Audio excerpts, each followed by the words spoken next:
हरे राम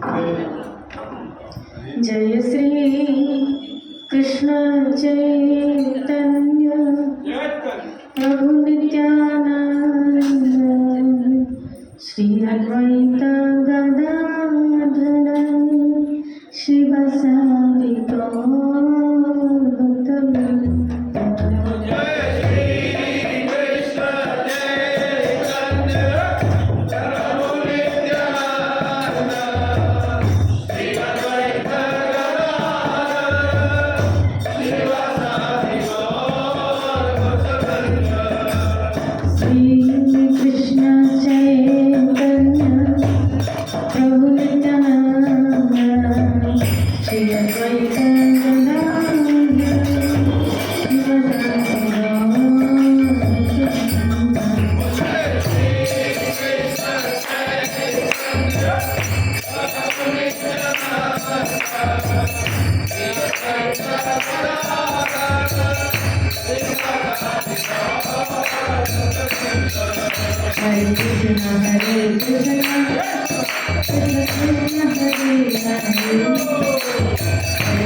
संकीर्तन यज्ञ की भगवान भगवान की श्रीमद् भागवत महापुराण की निताई गौर।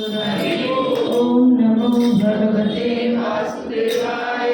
ओम नमो भगवते वासुदेवाय। कृष्णाय वासुदेवाय देवकी नंदनाय नंदगोपकुमाराय गोविंदाय नमो नमः। हे कृष्ण करुणा सिंधु दीनबंधु जगत्पते गोपेश गोपीकांत राधाकांत नमस्ते। तप्त कांचन गौरांगी राधे वृंदावनेश्वरी वृषभानुसुतदेवी प्रणमामि देवी। श्री कृष्ण चैतन्य प्रभु नित्यानंद श्री अद्वैत गदाधर श्रीवासादि गौर भक्तवृंद। हरे कृष्णा कृष्ण कृष्ण हरे हरे हरे राम राम राम हरे। नमो विष्णुपदाय कृष्ण पृष्ठाय भूतले श्रीमती मधुसूदनाय नाम। नमस्ते मधुसूदनाय भक्ति पात्मयाते दुर्लभ कृष्ण भक्ति में अति सरल भाव। हरे कृष्णा कृष्ण कृष्ण हरे हरे श्रीमद् भागवत महापुराण हम श्रवण कर रहे थे कि भगवान जेल में प्रकट हुए हैं और यहाँ देवकी और वसुदेव ने एक बहुत बड़ी भगवान की स्तुति करी है। देवकी जानती है कि पूर्ण ब्रह्म है, लेकिन भगवान की आज्ञा हुई है क्या कि अब मुझे कहाँ लेके जाओ, गोकुल में लेके जाओ। और वहां से दुर्योग माया जब लेके आते हैं और जब वो योग माया कहती है कि अरे मूर्ख, तुम इन बेचारे दोनों पति पत्नी को खाना खा सता है, ये सताने के योग्य नहीं है। वक्त कुछ बोलता नहीं है, सहन करता है, इसका मतलब ये मत समझना कि उसका भगवान भी चुप बैठा है। अगर भगवान बोल उठा ना तो सताने वाले का मुंह धरे का धरा रह जाएगा। तो यहाँ वो योग माया जब इस प्रकार उसको कहती है और कहती तुझे मारने वाला तो कहीं पैदा हो गया। अब कंस देवकी और वसुदेव के समक्ष आ रहा है और देखो ये दुष्ट प्रकृति का व्यक्ति, इसके मन में देवकी को देख के, एक सज्जन व्यक्ति को देख के, उस सज्जन व्यक्ति के वाइब्रेशंस भी कितने प्रभाव करते हैं। हम क्यों कहते हैं भक्तों के दर्शन? क्यों? खाली यहाँ कंस पे देवकी क्यों माननीय हो गई? क्यों कंस के भावों में परिवर्तन आया? यहाँ बताया कि देवकी के गर्भ में भगवान ने निवास किया था। तो जिसके गर्भ में, जिसके हृदय में परमात्मा ने निवास किया, उसको देखते ही इसके चित्त में परिवर्तन आ गया। लेकिन वो भी कौन? क्योंकि सतोगुण, देखो संग का प्रभाव तो पड़ता है। तो अब सतोगुण व्यक्ति के संग में है तो उसकी विचारधारा सतोगुण में, लेकिन जैसे फिर अपने मंत्री, अपने मित्रों का संग करता है, वो दुष्ट प्रकृति के, तमोगुण के, तो उसकी विचारधारा फिर बदल जाती है। वो कहते हैं अरे इन ब्राह्मणों की वजह से ही तुम्हारा किया कराया सब गया है, इन संतों की वजह से। और इन विष्णु के माननीय ब्राह्मण और संती इनको ही मारना शुरू करो। जैसे उसने कहा कंस ने, वैसे कि उनको देखती, उनका संग करती, उसके विचारों की धारा बदल गई। लेकिन इधर जब देवकी के पास आता है, आप देखो तो फिर इसका प्रवचन तो सुनो, कंस का प्रवचन। आज मैं आपको कंस का प्रवचन सुनाती हूँ। शिराड़े बोली क्या प्रवचन कर रहा है, दोनों पति पत्नी को समझा रहा है। कंस को सत्संग करना चाहिए था, शिराड़े बोली, क्योंकि कम से कम उसकी कैटेगरी के लोग तो समझ जाते, सदक जाते। देवकी की बात सुनकर कंस को आश्चर्य हुआ। उसने उसी समय देवकी और वसुदेव को कैद से छुड़ा दिया और बड़ी नम्रता से उनसे कहा। अब कंस में नम्रता कहाँ से आई? क्रूर व्यक्ति में नम्रता आना एक बहुत बड़ी आश्चर्य की बात है। कहते ना अहंकारी व्यक्ति कभी, क्रूर व्यक्ति कभी चेत नहीं उस, लेकिन यहाँ आप देखिए एक क्रूर व्यक्ति कभी कभी अपने उल्लू सीधे करने के लिए ऐसे व्यक्ति दम्भ भी कर लेते हैं, दम्भ का, नम्रता का, शिरादेव। लेकिन यहाँ जो भागवत कह रही है, समझा रही है हमको, वो हम आज समझने का प्रयास करें। मेरी प्यारी बहन और बहनों जी, हाय हाय, मैं कितना बड़ा पापी हूँ। राक्षस जैसे अपने ही बच्चों को मार डालता है, वैसे मैंने पटक पटक कर बहुत से लड़के तुम्हारे मार डाले। एक्सेप्ट करना, इस बात का मुझे बड़ा खेद है, मुझे दुख हो रहा है कि मैंने ऐसा किया तुम लोगों के साथ। तो फिर किया क्यों? शिरादे मैं इतना दुष्ट हूं कि करुणा का तो मुझ में लेश भी नहीं है। मैंने अपने भाई बंधु हितैषियों का त्याग कर दिया, पता नहीं अब मुझे किस नरक में जाना पड़ेगा। एक कॉन्शियस सज्जन व्यक्ति के संपर्क में आने से कहीं न कहीं अंदर का कॉन्शियस झिझोड़ता है, क्योंकि अभी वो किसके? वसुदेव और देवकी। वसुदेव इतने सज्जन व्यक्ति थे, कहते हैं कि जब वो पैदा भी हुए थे तब आकाश में दुंदुभियां बज उठी कि ये सज्जन व्यक्ति इस धरा पे आए। याद रखना, सज्जन व्यक्ति कोई महापुरुष, कोई संत, कोई हरि स्नेही जब इस धरा पे आता है ना, तो प्रकृति भी कुछ सिम्टम्स देती है। जिसे कहते हैं जब हिरण्याक्ष और हिरण्याकश्यप दिति के गर्भ में आए उस वक्त प्रकृति एक बहुत अद्भुत सिम्टम्स दे रही थी। इसलिए दिति ने 100 बरस तक उस गर्भ को बाहर निकाला ही नहीं। 100 बरस तक निकाले, और निकालने की ये इतनी दुष्टता की गर्भ में आए तो इतना हाहाकार मच गया है भाई। ओले बरस रहे हैं, मूर्तियां रो रही है, पशु खून के आंसू बहा रहे हैं। श्री राधे बोले प्रकृति भी दुष्ट प्रकृति के व्यक्तियों का भोज गर्भ से ही सहन नहीं कर पा रही, और अच्छे और सज्जन व्यक्ति जब आते हैं ना तब प्रकृति भी कुछ अच्छे सिम्टम्स देती है। श्री राधे बोली अपने अंदर सज्जनता लाई, एक भक्त प्रकृति का स्वभाव अपने अंदर लाई। आपका स्वभाव बड़ा मधुर होना चाहिए, हमारा स्वभाव बड़ा मधुर होना। याद रखना, इस जगत में रह जाएंगे तो आपकी मीठी बातें ही रह जाएंगी।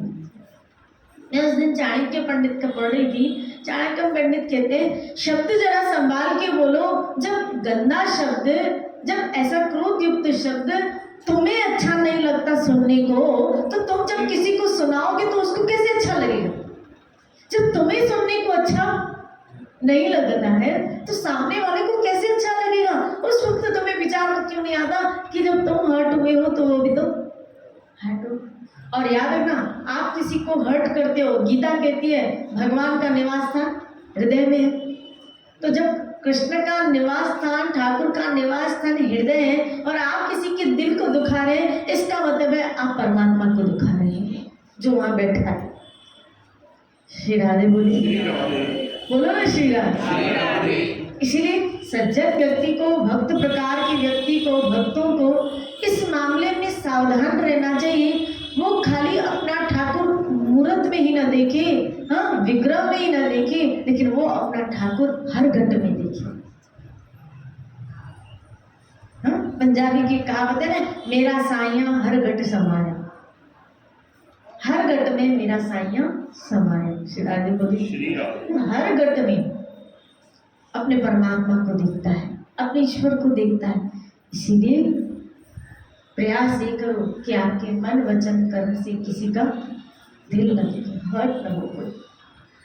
श्री राधे बोले इसके लिए आपको अपना हृदय, आपके अंदर बहुत सहन शक्ति का पावर ये लाने की जरूरत पड़ेगी। इसीलिए हम सत्संग सुनते हैं ताकि हमारे अंदर ये पावर आए, ताकि हम किसी को, इसीलिए रह जाएगी तो एक दिन बिक जाएगा, जग में रह जाएंगे प्यार तेरे। शिरा देव फिर क्या है दूजे की, कैसे मेरे दिमाग में नहीं है, फिर दुनिया से कैसे, हाँ फिर दुनिया, हाँ कुछ हंसी दे के होठों को, फिर दुनिया से फिर दुनिया से। कितना ये आसान सोर्स है, याद रखना। आज मुस्कुराने के लिए व्यक्ति योगा ज्वाइन करता है, योगा क्लास, और नकली नकली हंसते हैं, लाफ्टर शो, शिरारे बोली। और आजकल तो कई लाफ्टर शो चल पड़े। शिरारे आप देखो, आजकल पिक्चर भी दो ही स्टाइल की बन रही है, एक मारधाड़ की और एक हंसने की। पहले जो इमोशंस पिक्चर्स बनती थी, मदर इंडिया, आप देखो पहले एक इमोशनल टच वाली जो होती थी, रोने वाली होती थी, आजकल वो बनती है? क्यों नहीं बनती है? क्योंकि पता है, डायरेक्टर को पता चल गया बेचारे ये लोग पहले घर में रो रहे हैं, जीवन में पहले रोना आ गया है, अब इनको हंसाओ, बोलो ना श्री राधे। रोना इतना आ गया जीवन में कि हंसना बहुत भूल गए। उनके जीवन से जैसे आज लोगों के एक खाली, आप उनकी फेस को खाली, आप यहाँ से बड़ी चौपड़ से छोटी चौपड़ तक का सर्वे कर, मार्केट को खाली एक मार्केट, और खाली वहां लोगों के चेहरों को देखा करो, सिर्फ टेंशनों के अतिरिक्त कुछ नहीं, इस चिंताओं से जैसे गिरे होते हैं, और सारे पहाड़ दुख के उनकी बोरी जाते, इतनी चिंताओं से व्यक्ति गिरा हुआ है। और मैं तो कभी कभी देखती हूँ ना क्या कि अगर उनके पीछे दो गाड़ियां और वो नहीं हटे, और गाड़ियां तो छोड़ो खाली गाय खड़ी हो, या कोई पशु खड़ा हो और नहीं हटे और हॉर्न पे हॉर्न बजा रहा है और फिर उसके मुंह से गालियां निकल जाती हैं। काय के लिए भी गालियां निकलेंगी, तो बीच में ये शुरू कर देती फलाना फलाना।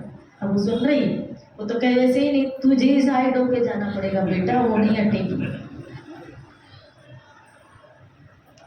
वो भी गाय भी सोचती है क्या ऐसे शांत नहीं करता है तो तुझे मैं ऐसे शांत कराऊं। शिरारे अपने अंदर आप सत्संगी हैं। कभी कभी कई लोग मुझे कहते हैं हमें क्यों, हम तो हम सत्संगी हैं इसीलिए, हम सत्संग सुनते हैं इसीलिए। भाई जो स्कूल में जाएगा वही तो एग्जाम देगा ना, डिग्री तो उसे ही मिलने वाली है ना। तो हमें आध्यात्मिक स्कूल में एडमिशन मिला है तो ये गुण तो हमें ही अंदर लाने पड़ेंगे ना। और याद रखना, किसी को मुस्कुराहटे बांटना, किसी का दुख सुन लेना, ये विष्णु का काम है, मेरे ठाकुर का काम है। आप देखो ठाकुर ने क्या किया, आप मुझे बताओ किया क्या उन्होंने, यही तो किया। यहाँ आए तो उन्होंने क्या किया, कभी किस भक्त के पास चले गए, कभी किस सखा के पास चले गए, कभी किस गोपी के पास चले गए, क्या देने उसको, खुशी देने, उसको मुस्कुराहट। ये विष्णु का काम है, किसी को मुस्कुराहट देना, किसी को। आपके पास, आप भले किसी के पास न जाओ, लेकिन अगर आपके पास कोई आए तो हल्का होके जाइए। याद रखना, हमारे पास कोई आए तो हल्का होके जाए, भारी होके नहीं जाए। या कभी आपको ऐसा सुनाई पड़े कि फलाना व्यक्ति बहुत स्ट्रेस में, बहुत दुख में, तो चले जाया करो उसके पास। याद रखना, इस कलयुग में किसी को समय देना एक बहुत बड़ी संपत्ति देने की बात है। बहुत कीमती चीज क्या है, समय। बहुत कीमती चीज समय है, और आप किसी को कीमती चीज दे रहे हो, समय। और उस वक्त जब उसको वास्तव में किसी की जरूरत है, तब आप वो परमात्मा का प्रतिनिधित्व बन जाते हो। उसको उस वक्त वो नहीं लगे, उस वक्त यही लगेगा कि कुछ सज्जन व्यक्ति, कुछ ठाकुर का प्यारा इस रूप में आया मेरे पास और मेरी सहायता करके निकल गया। श्री राधे बोले, खुश रहे तो अपनी दुनिया में खुश रहे, लेकिन अगर उसके ऊपर भारी आई है विपत्ति तो आप आगे हो। और आपके पास कोई आए दुख लेके तो सुन लिया, क्या पता वो हल्का हो जाए, और हल्का हो जाने के बाद आप जो उसको कहना चाहो उस उपदेश, वो उसकी खोपड़ी में बैठे और भजन करने लगे। श्री राधे बोली, बोलो ना श्री राधे। तो यहाँ कंस बड़ी करुणा व्यक्त कर रहा है, क्या कि मुझे इस बात का बड़ा खेद है कि मैंने अपने भाई बंधु हितैषियों का त्याग कर दिया। पता नहीं अब मुझे किस नरक में जाना पड़ेगा। वास्तव में तो मैं ब्रह्मगाती के समान, जीवित होने पर भी मुर्दे के समान हूँ। कितना रियलाइजेशन उसको हो रहा है। मैं लगता है जीवित हूँ, लेकिन मैं एक मरा हुआ व्यक्ति हूँ, मरा हुआ मुर्दे के समान। पता नहीं मुझे किस नरक में जाना पड़ेगा। इसीलिए कहती हूँ संग का बड़ा प्रभाव है। अपने जीवन में अच्छा संग रखो ताकि विचारों की धारा अच्छी बने। रजोगुणी व्यक्तियों का संग, तमोगुणी व्यक्तियों का संग और सतोगुणी व्यक्तियों का संग। आपके अगर आपके जीवन में रजोगुणी व्यक्तियों का संग है तो आपके जीवन में लोभ आएगा, लालसा आएगी, कामनाएं आएंगी। फिर आप कहेंगे हम जाते नहीं, लेकिन हमारा फोन के साथ भी उनके साथ संग होता है, नहीं होता है? मतलब शिरारे बोले, तमोगुणी व्यक्तियों, अब ये आप देखना आगे चल के यही कंस से क्या बातें कर रहा है। ये प्रभाव सिर्फ और सिर्फ देवकी और वसुदेव का है, क्योंकि वो उस संग में बैठा है, तो उसको अपनी गलती का रियलाइजेशन हो रहा है, क्योंकि उसका विवेक अब प्रबल हो गया है। जब व्यक्ति का विवेक प्रबल होता है तब उसको अपनी गलती का रियलाइजेशन होता है, नहीं तो नहीं। जब तक विवेक प्रबल नहीं है उसको अपनी गलती का अब रजोगुण और तमोगुण क्या करता है, विवेक को ही दबा देता है, मार देता है। तो वहां उसको गलती का रियलाइजेशन कैसे होगा, क्योंकि तमोगुण तो अहंकार को बढ़ाता है ना। तो अहंकारी व्यक्ति हमेशा अपने आप को करेक्ट समझता है, सही समझता है, इसीलिए उसको अपनी गलती का रियलाइजेशन कभी होता ही नहीं है। रजोगुण में लालसाएं बढ़ जाती है, कामनाएं बढ़ जाती है, और जहां हमारी लालसा और कामना बढ़ गई वहां भी विवेक क्या हो जाता है, दब जाता है। रजोगुण लालसा को बढ़ा के विवेक को, क्योंकि क्या बढ़ रहा है आपके अंदर, सतोगुण सत्य को बढ़ाएगा, सत्य ही विवेक को बढ़ाता है। सत्य विवेक स्वरूप है, विवेक सत्य का प्रतीक है, विवेक ईश्वर का प्रतीक है, ईश्वर सत्य का प्रतीक है। श्री राधे बोलिए, कहते हैं सत्यमेव, ईश्वर सत्य है। श्री राधे बोलिए, गीता में भी कहा कृष्ण ने, मुझसे परे कोई सत्य है ही नहीं, ईश्वर सत्य है। और सत्य की आवाज विवेक के द्वारा होती है, और विवेक की प्रबलता सतोगुण से होती है। और ऐसे व्यक्तियों का संग ही, सतोगुणी व्यक्तियों का संग ही आपके अंदर विवेक को प्रबल करता है। रजोगुण कामनाओं को प्रबल करता है। हाँ, परिवार में सबका भाव एक जैसा नहीं होता है। तो हमें परिवार का जो व्यवहार निभाना है, शरीर से कि मन से, क्या सिखाते, हम क्या सीखते हैं, शरीर से व्यवहार निभाना है कि मन से, शरीर से। हाँ, व्यवहार आपको कभी कभी क्या कहते हैं, आपको व्यवहार में उतरना पड़े, उतरो। जैसे गाड़ी से उतरते हैं, स्टेशन आती है, लेकिन सच बताओ ध्यान तो हमारा गाड़ी पे होता है। जैसे ही विसिल बजती है, आवाज आती है, आप क्या करते हो, ट्रेन में चढ़ा। व्यवहार में उतरना पड़े, उतरो, लेकिन ध्यान तो अपनी गाड़ी में होता है ना। स्टेशन गाड़ी से उतरते ध्यान अपना, इसी तरह व्यवहार में उतरना पड़े, उतरो, ध्यान तो कृष्ण में रखो ना। ध्यान कृष्ण में होना चाहिए। कृष्ण वहां से याद रखना, घड़ी घड़ी अपने आप को हम चेक करें, कहीं कृष्ण हटा तो नहीं। और मैं हमेशा कहती हूँ, नजर हटी, गुण को प्रवेश करते सेकंड भी नहीं लगता। जहां आपकी नजर कृष्ण से हटी, कृष्ण ने क्यों, अच्छा मुझे बताओ गीता में कृष्ण ने क्यों कहा, मई अर्पित मनोबुद्धि, अपना मन और बुद्धि मुझे, तुम जो कर्म करते हो वो मेरे लिए करो। कर्म के लिए कहा, मेरे लिए करो, बुद्धि के लिए कहा। अब बुद्धि अगर कृष्ण में चली गई तो बुद्धि प्रतीक है श्री का, श्री राधे बोले स्त्री का, और वो स्त्री रूपी बुद्धि कृष्ण में चली गई तो पतिव्रत बन जाएगी, सती बन जाएगी। इसका मतलब है अब वो कृष्ण कहते हैं कि अब और किसी के लिए सोचेगी नहीं, कृष्ण के लिए अतिरिक्त और किसी के लिए सोचेगी नहीं। और मैं कल ही सत्संग में कह रही थी, भाई हम यहाँ इकट्ठे क्यों होते हैं, हम सत्संग में क्यों आते हैं, हम क्यों इकट्ठे होते हैं, इसीलिए तो आते हैं कि ताकि हमारा मन और बुद्धि ज्यादा से ज्यादा कृष्ण के लगे। यहाँ यही तो चीज समझाई जाती है। ये सब हम सबका एक प्रयास है ताकि हमारी मन और बुद्धि श्री कृष्ण में लगे।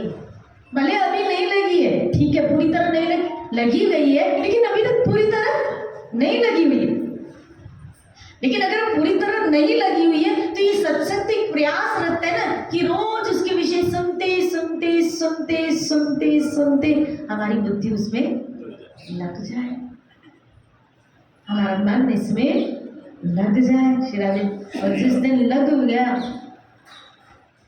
जिस दिन लग गई तो लगी वालियां जली होंगी।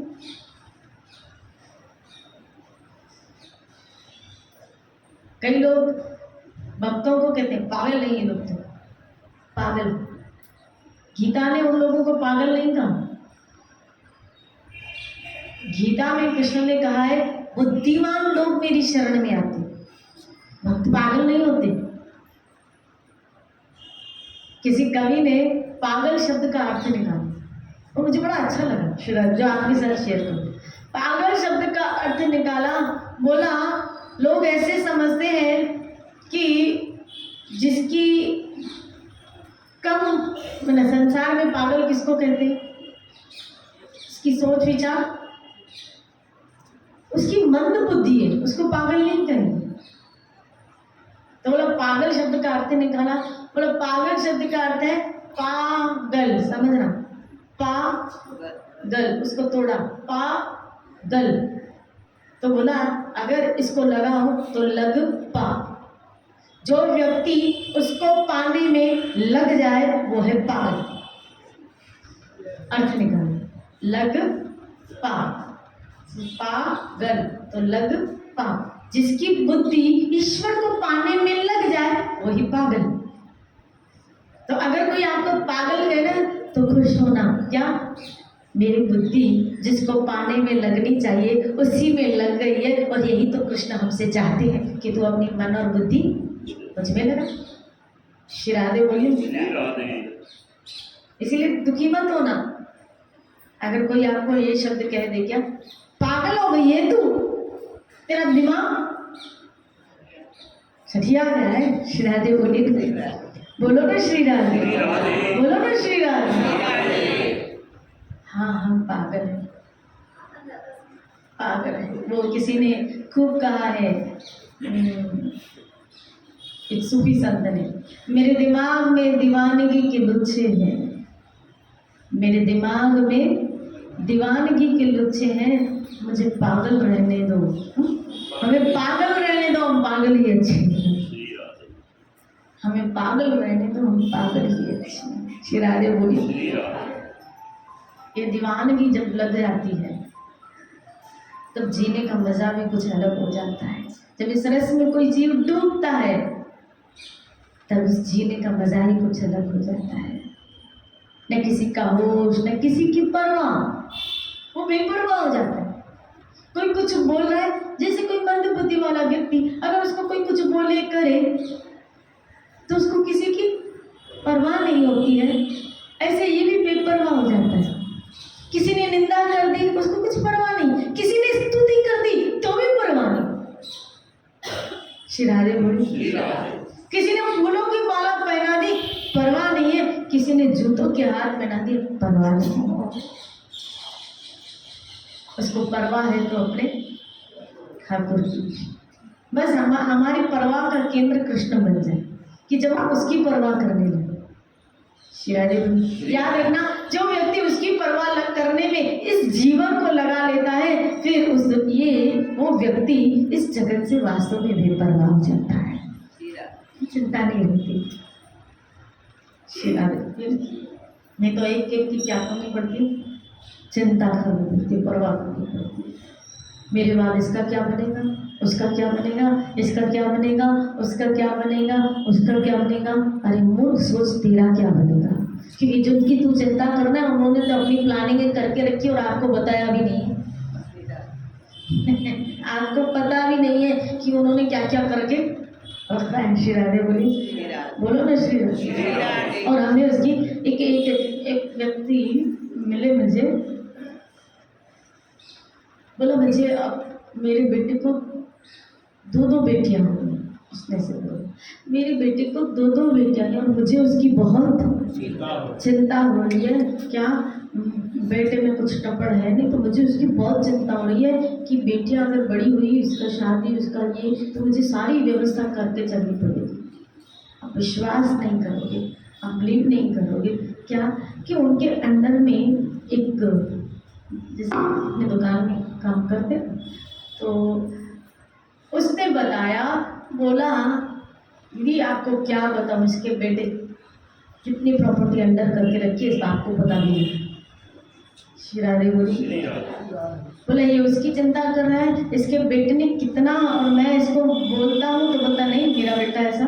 हम जिसकी परवाह करते हैं वो अपनी प्लानिंग खुद ही करते हैं, आपको करने की जरूरत भी नहीं है। ऐसी कुछ बातें हमें तो भू तक नहीं लगती है, पता भी नहीं चलती है, और उनकी व्यवस्थाएं तो हम रहेंगे नहीं रहेंगे। ये मत सोचना कि हमारे पीछे गाड़ी नहीं चलेगी, क्योंकि हमारे पीछे गाड़ी चलने के लिए उन्होंने पूरी व्यवस्था करके रखी है। क्यों? हमसे ज़्यादा भोग भोगने की उनकी इच्छाएं हैं, और जो उनकी इच्छाएं उनकी व्यवस्था वो करके रखते हैं। आपको भोग की इच्छा नहीं है, आपको उनके निर्वाह की चिंता है, समझना। आपको भोग की इच्छा नहीं, आपको उनके निर्वाह की चिंता है। तो तो लेकिन उनको अपने भोग की चिंता है, तो वो क्या अपने भोग के विषय नहीं सोचेंगे? इस गलतफहमी में मत रहो, इससे थोड़ी हमको ऊपर उठना है। श्री राधे बोलो ना श्री राधे। आपका हित इसी में, हमारा हित इसी में, क्या कि हम अपनी बची कुची जिंदगी को श्री कृष्ण की सेवा में बैठी रहूं, कुंजन कोने में श्याम राधिका पाऊं, किशोरी तेरे चरणन की रज पाऊं। अब उस रज को पाने में वो हम पढ़े थे ना, तेरे प्यारों के प्यारों की गुलाबी से बख्शते, श्री राधे बोले। और फकीरों की फकीरी मुझे बख्शते, कि हमें भी ऐसी फकीरी, हमें भी ऐसी मस्ती आ जाए प्रभु, हम भी आपकी भक्ति में मस्त रहना चाहते हैं। क्योंकि यहाँ भोगों में मस्त रहने की कोशिश की और भोगों को इकट्ठा करने की कोशिश की ताकि हम मस्त हो जाए, लेकिन हुआ क्या? भोग तो आ गए, हमारे जीवन से मस्ती, जीवन में मस्ती तो नहीं आई, लेकिन हमारे जीवन में चिंताएं जरूर आ गई। मस्ती नहीं है, चिंताएं आ गई, जिसको हम एंजॉय करते हैं, कभी कभी वो एंजॉयमेंट ही क्या हमारी बीमारियों का कारण हो जाती है। मस्ती तो नहीं आई, लेकिन क्या है? चिंताएं आ गई। कभी शरीर का दुख आ गया, कभी फलाना दुख आ गया, कभी कुछ दुख आ गया, चिंताएं आ गई। श्री राधे बोली। जिस दिन ये बात खोपड़ी में बिठा दोगे, समझ में आ जाएगी क्या यहाँ सुख नाम की कोई चीज, दरवाजे मत खटखटाओ सुख के, यहाँ आपको किसी भी कमरे में सुख मिलने वाला मत खटकाओ, यहाँ पे एक ही दरवाजा खटखटाओ मेरे हरि का, जहाँ पे सच्चा सुख है। बाकी दरवाजों में दुख है, यहाँ कितने दरवाजे हैं, लेकिन उन सब दरवाजों में दुख है। जहाँ बाहर लिखा हो ना हरि सिमरन हरि कथा, बस उस गेट में अंदर चले जाओ, उस गेट में अंदर चले जाना, क्या वहाँ सुख मिलेगा, वहाँ आनंद मिलेगा। बाकी हर जगह वो दरवाजे तो बाहर से बहुत चमकीले, वो दरवाजे बाहर से बहुत, और हम चमक दमक के। आज का बताओ मुझे, आज का व्यक्ति किस पे आकर्षित होता है? चमक दमक पे, चमक दमक पे। श्री राधे बोली। भाई तो वही क्यों अच्छा लग रहा है? वो लाइटिंग की वजह से, चमक दमक। आज का व्यक्ति इसी आकर्षण में पागल है, उस चमक दमक पे। और इस संसार में बड़ी चमक दमक है, इसलिए वो उस दरवाजे में चला जाता है। हरि भक्ति का दरवाजा बाहर लोहे का है, कोई चमक दमक दिखती नहीं, लेकिन अंदर इतनी रोशनी, इतनी चमक है, इतना ग्लैमर है कि आप इसकी कोई कल्पना भी नहीं कर सकते। अंदर कोई चलने के लिए, अंदर कोई आने की, वो बाहर से ही निकल जाती है, बाहर से ही निकल जाते हैं। श्री राधे बोलिए, बोलो ना श्री राधे। आप भाग्यशाली हो, दरवाजा खुला था, अंदर आ गए, इस दरवाजे के अंदर आ गए, और एक प्रयासरत में हो, क्या कि हमारा मन और बुद्धि श्री कृष्ण में लग जाए। दे दो कृष्ण को, दे दो दे दो दे दो दे दो कृष्ण को। वो मांग रहे हो और उसको आप देने में कंजूसाई करो, दे दो उसको, और कृष्ण को कहो ये हक दो, प्रभु ले लो मुझसे, बलात् मुझसे ले लो ये सब चीजें। मेरा मन, मेरा बुद्धि, मेरी चेतना, मेरे विचार, मेरी सोच, मेरा अंतःकरण सब आपकी समर्पित हो जाए।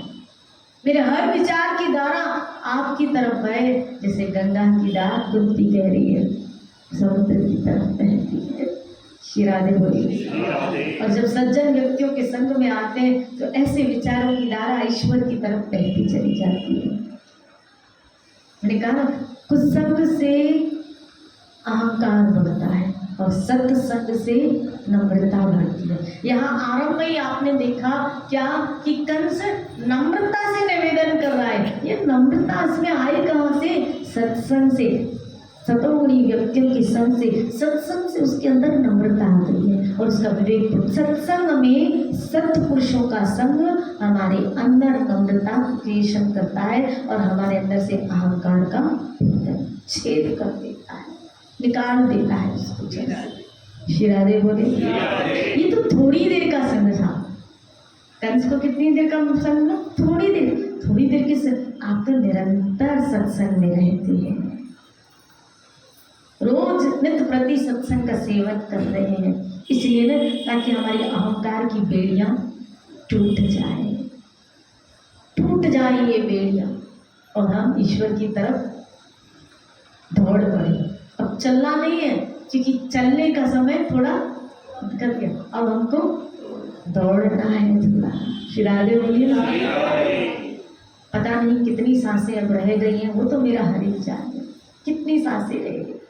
कभी कभी एक बुरा सपना भी देखते हैं, रात्रि में 1 बजे आँख खुल जाती तो डर के उठ जाते हैं। मैं कभी कभी सोचती, एक बुरा सपना हमको रात्रि में डरा देता है, हम डर के खड़े हो जाते हैं, बैठ जाते हैं, तो मौत तो पता नहीं कितने डरावने रूप दिखाएगी, और उस वक्त पता नहीं कौन कौन से कर्म हमें याद आते जाएंगे, कौन कौन से कर्म। क्योंकि बापू जी हमको समझाते हैं कि मरते समय एक पूरी रील चलती है, पूरी पिक्चर चलती है। आपने जहां तक आपकी स्मृति शुरू हुई है, आपकी चेतना एंड तक, उस वक्त आपने जो जो कर्म किए वो सब रील की तरह, पिक्चर की तरह सामने खड़े हो जाते हैं। और विशेषकर बुरे कर्म तो सामने पिक्चर की तरह आ जाते हैं। हेडलाइन बिल्कुल सही, श्री राधे बोले, हेडलाइन की तरह, और हेडलाइन बड़ी क्लियर में पढ़ने में आ जाती है। श्री राधे बोले, वो पूरे क्रम हेडलाइन की तरह आ जाते हैं, और उस वक्त समय हाथ से निकला हुआ होता है, क्योंकि तब हम ना हाथ पांव चलाने में समर्थ होते हैं। उस वक्त तो खाली याद आते हैं, अब जो किया है खाली अब क्या करना है, भोगना। ये कृष्ण कृपा है हमारे ऊपर, ये गोविंद की बड़ी कृपा है। क्या? हेडलाइन आने से पहले, ये शरीर बिस्तर में गिरने से पहले पछतावा करने का मौका मिल गया कि अगर पूरा किया भी है, क्योंकि हम सब दूध के धुले हुए, तो देखो अगर हमसे बुराइयां हुई हैं, हमसे बुरे कर्म हुए, तो पछतावा करने का मौका हमको मिला है। श्री राधे बोले कि इसी जन्म में कर लो, नहीं तो जो भोगने का सर्कल घूमेगा ना, पूरे घूम जाओगे। जब भोगने का सर्कल घूमेगा, ये हेडलाइंस धड़ी की धड़ी रह जाएगी, है ना। कोई भी पिक्चर की हेडलाइन पढ़ने में कितना मजा आता है, ऐसे यमदूतों को भी हमारी हेडलाइन पढ़ने में बड़ा मजा आएगा। अभी चल, तेरी पिक्चर अभी पूरी चालू होने वाली है, नीचे तूने पिक्चर की, अभी हम तेरी पिक्चर बनाएंगे। श्री राधे बोली, नीचे तूने क्या, ऊपर हम तेरी पिक्चर बनाएंगे। और उसकी श्रोता ही यम के दूत होते हैं, वो देखते रहते हैं, और हम भोगने वाले। श्री राधे बोली, डरो थोड़ा, इस चीज से भी डरो, और ईश्वर की शरण में आ जाओ, भजन में लग जाओ। प्रभु दीन दर्द दुख भंजन, गट गट नाथ नाथ, शरण तुम्हारी आयो नानक की। प्रभु में शरण में आ गया, पाही मां कृष्ण केशव कृष्ण केशव कृष्ण केशव पाही। प्रभु शरणागत, मुझे शरण दो, मेरे अपराधों को मामेकं शरण भज, अहम त्वां सर्व सब पापों से तुमको मुक्त कर दूंगा। धन्यवाद, खाली आओ तो खरी मेरे पास, तुम आ तो चल। श्री राधे, जब सर्व पापी भयो, वो मेरा ठाकुर कहने को राजी है, कह रहा है, तो क्यों ना हम सब पापों से मुक्त होने के लिए श्री कृष्ण की शरण में पूर्ण तक चले जाए। गोविंद हुआ, उन गलतियों को माफ करो, और किया जो करे उसके लिए सद्बुद्धि दो, उसके लिए मुझे सत्पुरुषों का संग दो, ताकि अब हम आगे से अच्छे कर्म करें। क्योंकि याद रखना, भोगना बड़ा टफ है। कहने को कह लेते हैं जो होगा देखा जाएगा, लेकिन भोगना बड़ा टफ है। एक बुखार हल्का आता है, जब सुई लगती है, भोगना कितना टफ है। आप देखो क्या लगती है, स्लाइन, जब उसमें इंजेक्शंस लगती हैं, वो निकल जाती है, भोगना कितना टफ है। एक दांत में दर्द होता है, 3 दिन किसी को शक्ल नहीं दिखाते हैं, क्यों? बोला मुंह सूज गया है, कैसे दिखाए? भोगना कितना टफ है। दांत में दर्द पड़ता है तो भोगना कितना टफ है। आंख में दर्द पड़ता है, भोगना कितना टफ है। बुखार आता है, भोगना कितना टफ है। सोचो जरा, विचार करो, भोगना बड़ा टफ है। माफिया मांग लो, बड़ा वो गुण सब बुद्धि सहित चित्त श्रादे। हमारे आपको मालूम कर रहे हैं, क्योंकि हमसे देखो प्रभु, हम मानते हैं हमसे गलतियां हुई हैं। श्रादे बोलिए, हमसे गलतियां हुई हैं गोविंद, और हमें बख्श दो, हमें माफी दे दो, अपनी शरण में। अब ये बुद्धि विवेक प्रबल के तर्क आ नहीं सकती, इसीलिए हम सत्संग अटेंड करते हैं, ताकि हम अपनी गलतियों से अपने जीवन काल में माफियां मांग लें। नहीं तो जब मौका हाथ से निकल जाएगा ना, सिर्फ भोगना नहीं जाएगा। याद अभी ले दे के अगर आएगा अभी ना उस कर्म का हिसाब, और आपने माफी मांग ली है तो छोटे मोटे में टल जाएगा। लेकिन जब वहां भोगने का अवसर आएगा तो बहुत लंबा असर चलेगा। बोलते ना, इस हॉस्पिटल में इस बीमारी के लिए 6 महीने, लेकिन इस हॉस्पिटल में मतलब बरसों हो गए। श्री राधे बोली। तो यहाँ जब भोगना होता है ना तो कुछ बरसों का होता है, लेकिन जब वहां भोगना होता है नर्क में तो अरसों का होता है, कभी कभी तो कल्पों का होता है। श्री राधे बोली।